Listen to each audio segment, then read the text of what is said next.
folks, Dack is bloody back this weekend up against Bristol City. They are the visitors at Ewood Park, and we'll get to that in just one second. If you're new, where you been? Stop what you're doing, swallow what you're doing, smash the old subscribe, keep your bang up to date. All things Rovers related, Championship related, world football related. We got it all here, boys. Under one rooski. Of course, we are running out of time. Of course, not only to find a goal, but find a bloody win. That's right, Rovers, of course, had a bit of a damp squib this 2022, and of course, our playoff hopes are slipping through our bloody fingers. And of course, we have returned, or we are bringing back the Dackster, and hopefully he will be given a few minutes to change it up a little bit this coming Saturday. We'll get to that in just a second. A big shout out to my VIPs. They're the patrons, guys. Thank you very much, of course, behind the scenes. But anyway, let's jump in the deep end. In fact, before we jump in the deep end, standing by is one of course, the Rover Seas Mafia. That's right, Alexander Haben is here. He is live, of course, via the old the Zoomarooner here. Of course, Alexander, of course, what are you expecting from Bristol City this weekend as we prepare to try and get our playoff tracks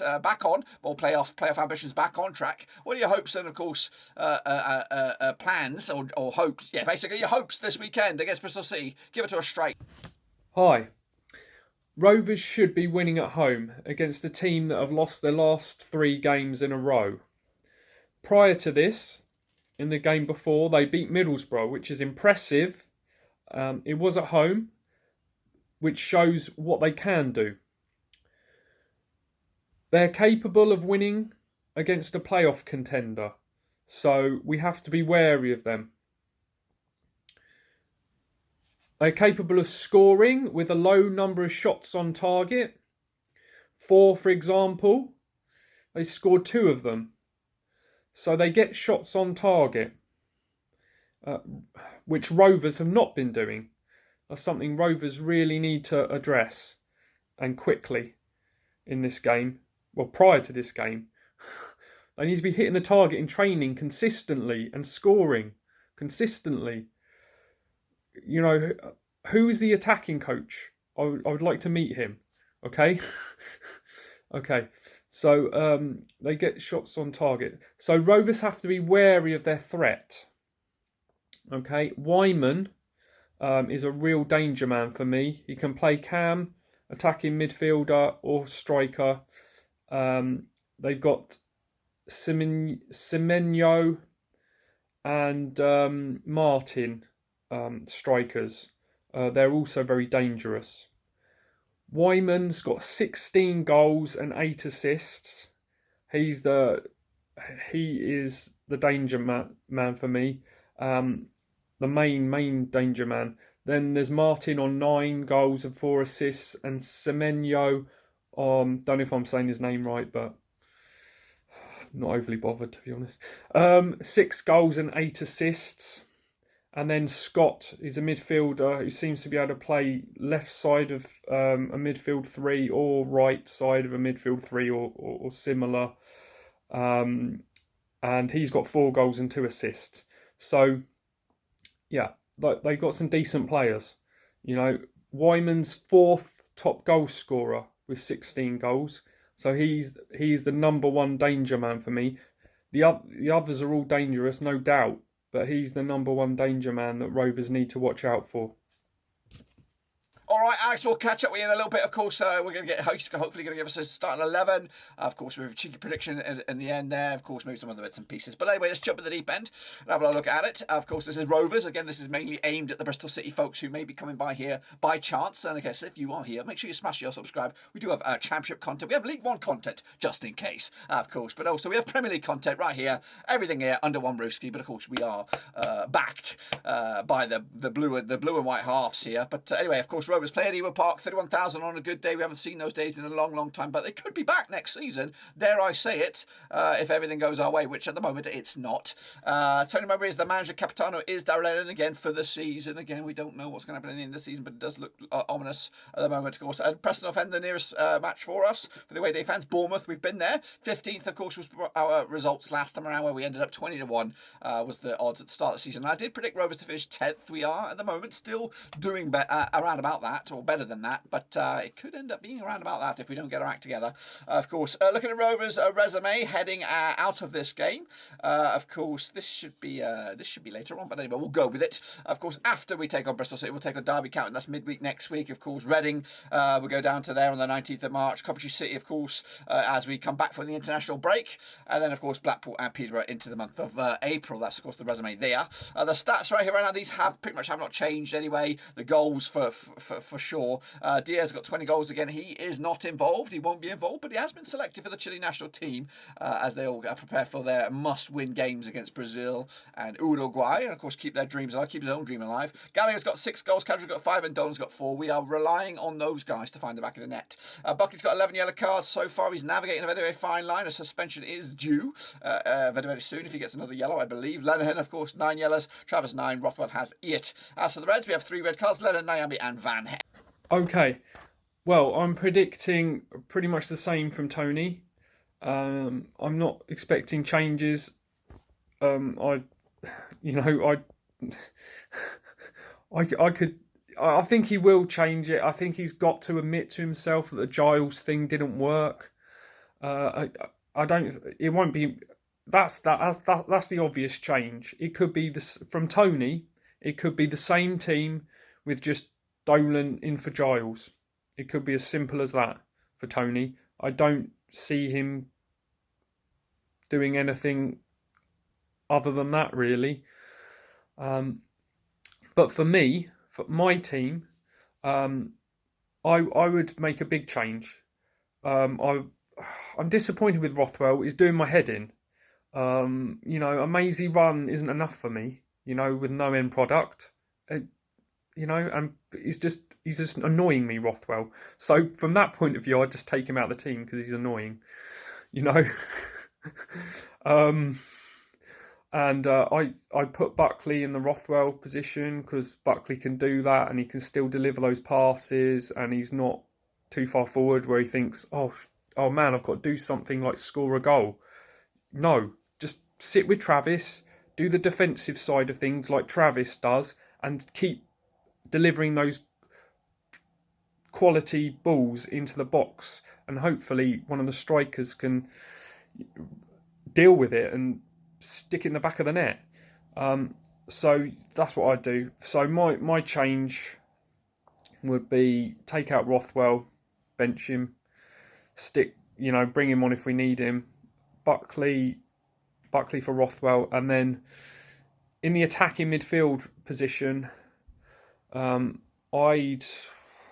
want to do something crazy and maybe stick Dolan there. I don't know how crazy. That's not too crazy. So Dolan as the attacking midfielder, and then Gallagher and Vale. I would start Vale. I would be bold. I would pick Vale. He's been doing great for the under 23s. He's got a good record there. Just give him a game. It's a big that could backfire massively. If I was the manager, that could backfire massively. But sometimes you've got to be bold and go for things like this. So for me, I just give Vale a game because he might score. And then we can always mix it up. Hopefully, what we've been hearing that Dack's going to be on the bench. So Dack can come on and save the day, if things aren't working. So that's what I would do. That'd be my choice. I'll probably stick with Pickering on the left and JLC and everything else the same. Goalie the same, obviously. Same back three. But I'd have Giles can come on if Pickering's not doing enough in an attacking sense late in the game. I think we're sticking with JRC as the right back. He's the obvious candidate there. Phil for Davenport. Yeah, be good. Be good to it'd be good to see him involved in some capacity. And Hedges. Yeah, Hedges also an unknown, but could come on and do something. He's an option, but yeah, I'd keep him as on the bench, and Brown, keep him on the bench because he hasn't got the experience of first team with us. He has to be a sub for me at the moment. So everything else the same. So that's my 11. If you can under put together what I said somehow. All right, cheers.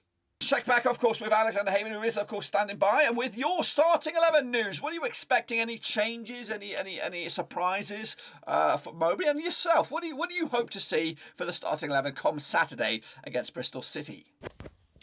So the obvious choice for me from the Bristol City team would be Wyman. He can play as attacking midfielder or striker. He's got 16 goals and 8 assists, so very impressive. And he would really add a lot to the Blackburn Rovers attack. So I'd have him all day long in the team. And then you've got Martin, who'd also be a good addition. He's got 9, close to 10 goals, and he's got a few assists, 4 assists. So yeah, number one choice for me would be Wyman, and then backup choice for me would be Martin.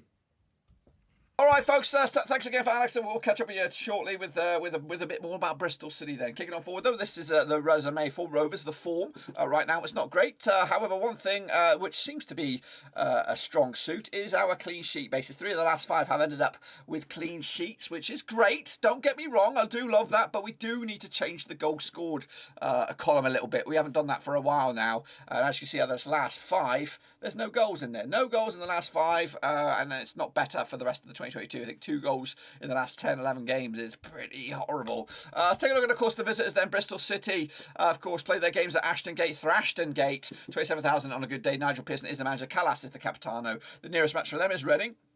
The most distance they'll have to travel will be Middlesbrough. 19th last time around. 33-1 they were at the start of the season. And 19th was my prediction for this campaign. Heyman is standing by once again. Who do you think? Or who would you like to swipe from Bristol City to put them in a blue and white shirt for Rovers, if you could? If you had a bit of a magic wand there, and of course could nick one of their players to make him a Rover, who would you take? And why? Appreciate that, Alex. We'll check back in one more time, of course, for your prediction at the end of this then. So here we go. This is the form book for Bristol City.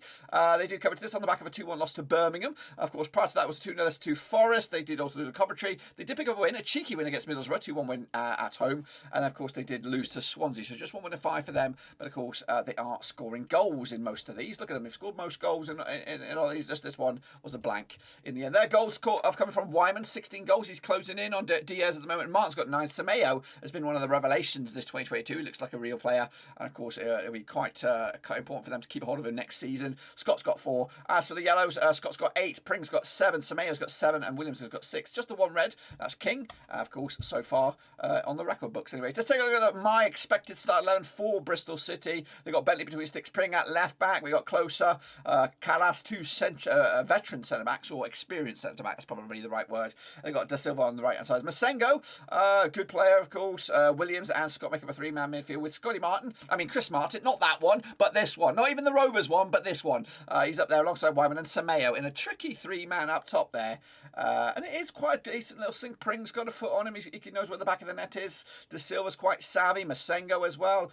If I could make a combined 11, which maybe I should do for the future, I would take Pring, I would take Masengo, I would take Da Silva.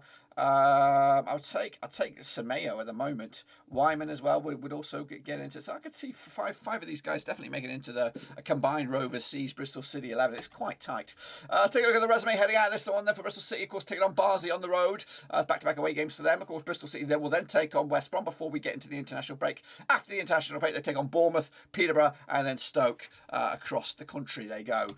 Take a look at some of the stats then, shall we, for these two sides heading into this one. Of course, Rovers again. 42% of the time with the ball in the middle third, 30% going forward, 29% in the opposition half. As for Bristol City, of course, 44% of the time is in that middle third, 29% in the defensive third, and 27% going forward. As for, of course, the directions, Rovers prefer the right-hand side to the left.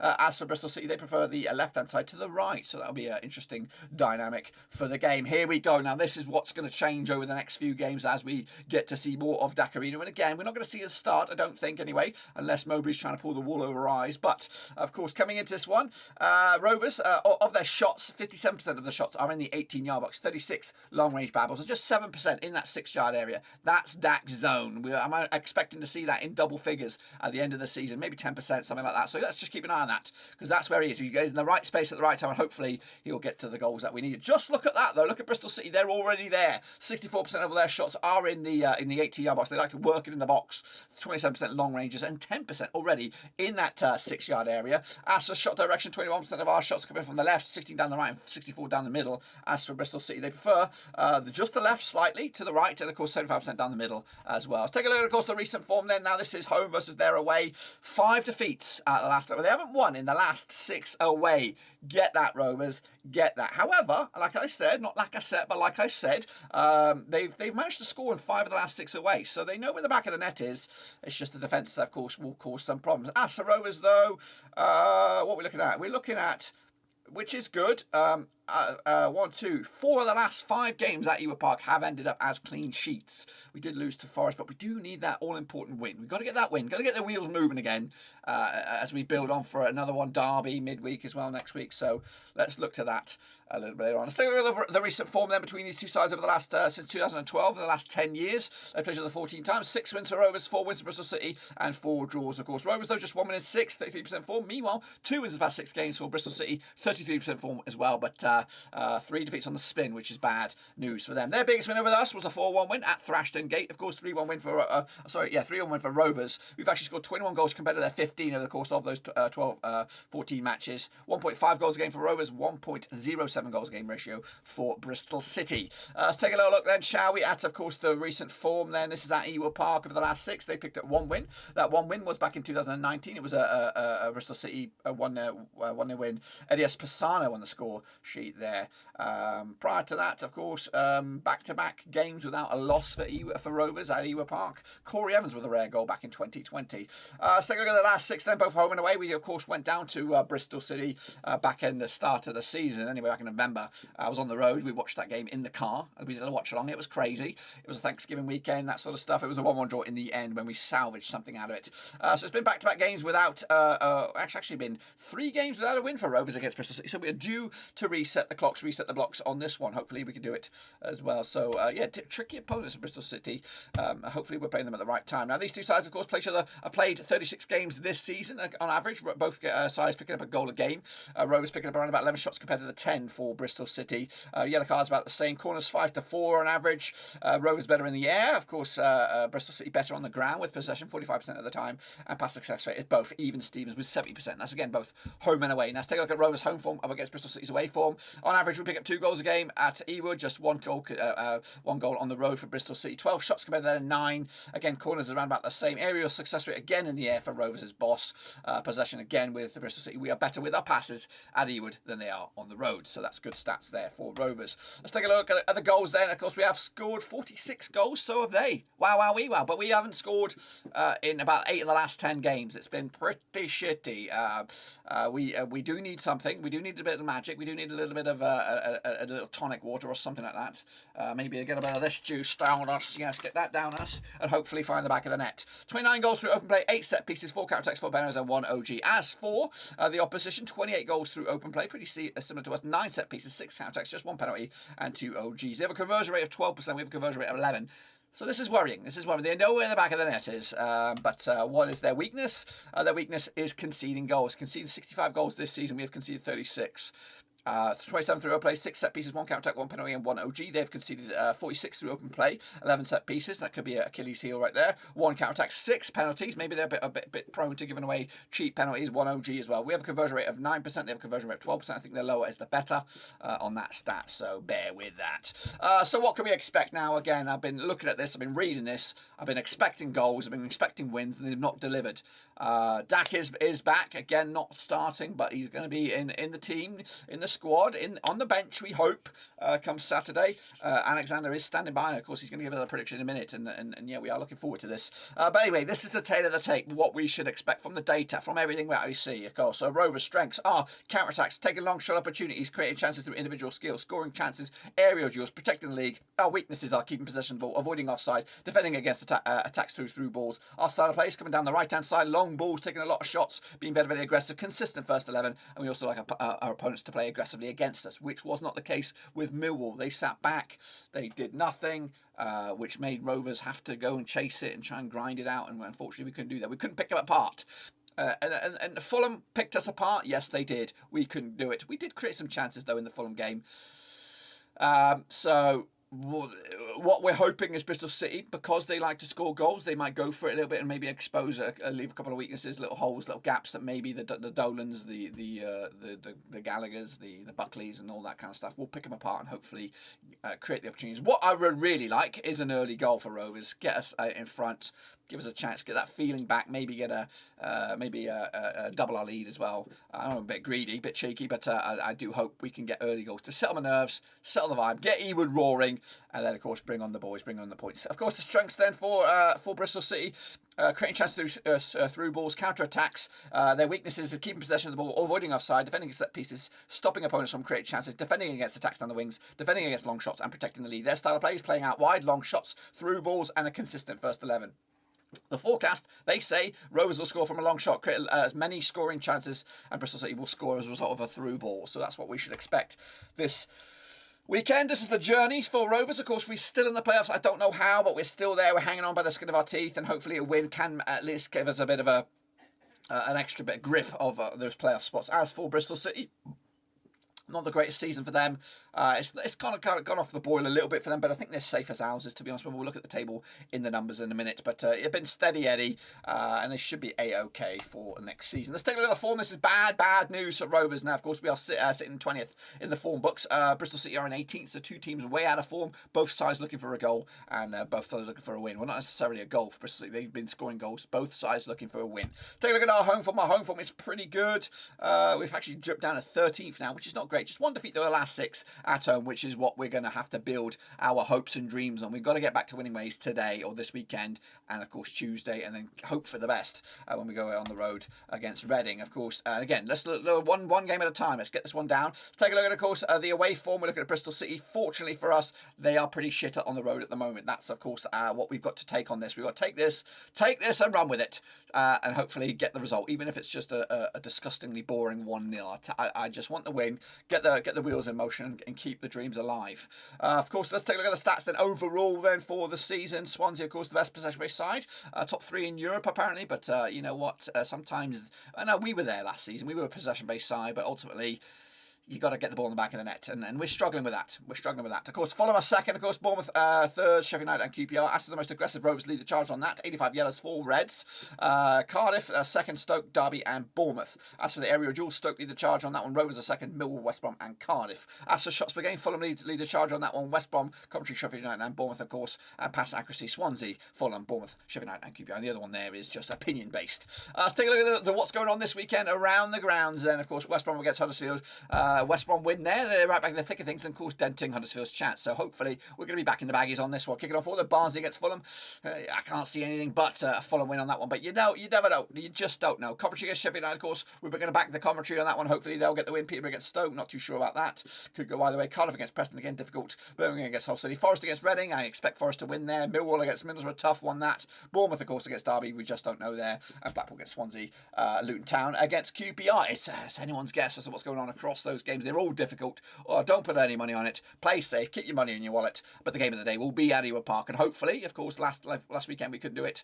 We had a bit of a drama over here with Maluna, but I think everything's okay in that department. So we're gonna go for the live watch along on Saturday. This is the table, of course. Yes, we could end up out of the playoffs if everything goes against us in theory. Or could we? I think we could still hang on even if we do lose here, because Luton and QPR play each other and of course, hopefully the goal difference is in our favour. So it's close. It's very, very close. What would be best if we were to get the win? Huddersfield lose, Bournemouth lose, and then we can get a little bit closer to those top two. You just don't know. It's exciting, but it's horrible at the same time. Bristol City down 19th and win for them. They could go up to as high as 17th with the W on this one. Let's take a look at the goal scoring chart. Of course, Diaz has not moved. Solanke is grinding slowly. He's going to leapfrog him shortly, I bet. And Wyman's up there with 16 goals already, slowly but surely getting closer to be competing for the top two there. As for the assist, Giles is down there with 9. He hasn't had a chance. He hasn't had a sniff for Rovers because they play him on the right-hand side. What's that all about? He's left-footed, mate. Get him on the left-hand side of an attacking trio. Do something with him. I don't know. Of course, he's been patiently standing by. Alexander Haben, of course, thank you again for joining me. Of course, part of the Overseas Mafia. If you want to join the Overseas Mafia, we are wide open. We're not just restricting it to these boys. We are looking for a team, a squadron, a 22-man beast. I don't know what it is. I don't care. I'm trying to just get a lot of faces here. Make this a part of the community. Get your voices heard, just like Alexander Haben. And he's going to give us his prediction right now, aren't you, Alex? Give it to us straight. What do you expect for the scoreline? Ewood Park, Rovers against Bristol City. Give it to me straight. Then I'll give everybody my taste of the coffee this time around. What's the scoreline going to be, Alex? Give it to me straight. Right. I've got to be optimistic because my Rovers heart is telling me that I've got to believe. I've got to believe things are finally going to work for Rovers in front of goal. I've got to believe that they can hit the target and score some goals. And I want to see Dolan play, and I think if he plays, from the start, he'll get a goal. So I'm gonna go. I will go for Dolan to score. Okay, and I think we've been strong defensively. I think we can hold out against Bristol City. I really do. I think we're capable of keeping them at bay. But I'm going to say we'll keep them at bay. We've been good with the clean sheets, so I'll say Dolan to score, a clean sheet, and then towards the end of the game, not too late, Tony, not too late. That comes on to an amazing reception. The crowd goes crazy. The crowd goes crazy. Dack attack is back. And he sticks one in the back of the net, scrappy, I don't know, in off his butt or something, into the back of the net, and everyone goes crazy. And Dack attack is back. Yeah, and Rovers win 2-0. Yeah! Up the Rovers, we could do it. Come on, we could do it, boys. We could do it. I know you don't want me as a cheerleader, but maybe that would work, Tony. Get them some decent cheerleaders. Awesome sauce. That's right. I am going to go with a 2-0 win for Blackburn Rovers. We do need to get an early goal. Whether it is Dolan, Gallagher, or whatever, I don't know. It's going to come somewhere. A penalty or something. I think we'll get the goal. It might be a bit of a nervy encounter, and maybe they'll start to push it towards the back end to try and salvage something, and maybe we'll nick it with a second goal towards the back end. Hopefully my heart could take it, hopefully your heart could take it, but of course that is pretty much it. Be sure to give the video a thumbs up, smash your thumbs up, smash your subscribe. Of course we'll be back for, of course, the debrief on this. We'll have the watch along on the game itself, and of course, hopefully a review from the fans, and of course also a vlog maybe. We'll see about that. But until then, guys, smash the thumbs up, smash the subscribe. See you soon for the next. Until then, boys, we're done right now.